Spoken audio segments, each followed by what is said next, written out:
Welcome back to this series. This week it's going to be a little bit different. We weren't able to get as much footage as we wanted. This is because I've been to school, Spencer's been work, and Dad can't film and work on the build at the same time.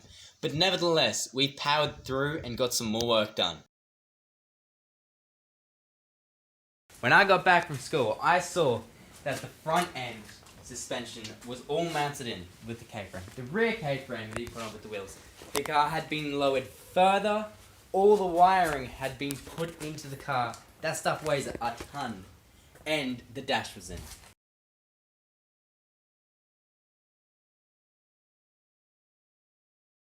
Wow, here we go. Dash is in. Everything bolted up reasonably well on the standard mounts. And now I've got to put the, wait for it, 60 kilos worth of wiring harness back into this little car. It's there's a lot of wires, a lot of plugs, but everything is labelled. I just trying to get it untangled has been a bit of an ordeal, but I thought I'd let you guys have a look. I don't know how those guys at the Audi assembly line make it look so easy, but I suppose practice makes perfect.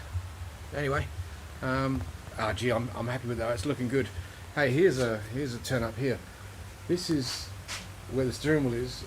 The roll cage is going to go in across here, and the seating position is actually going to be right back in the footwell here, which is just unreal.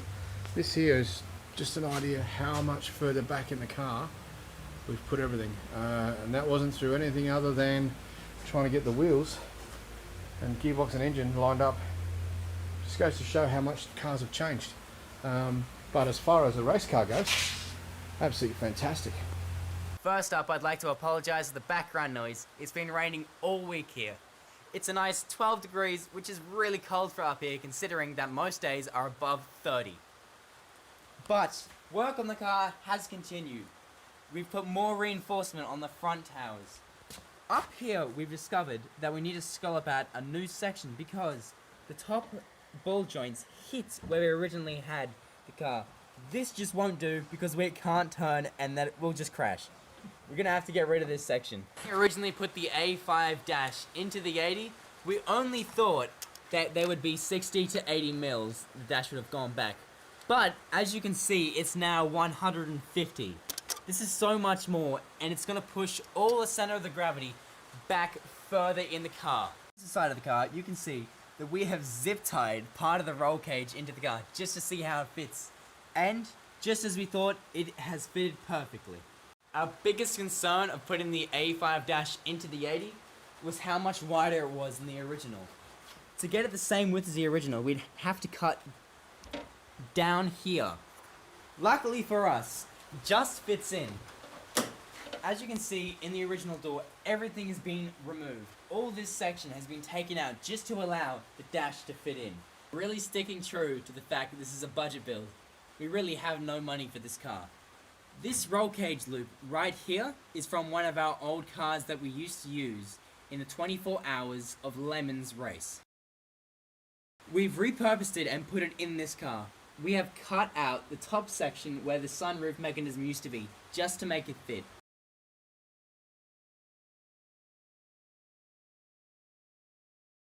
Darryl Watson from Darryl Watson Engineering was kind enough to give us the steel and bend up the parts for the roll cage.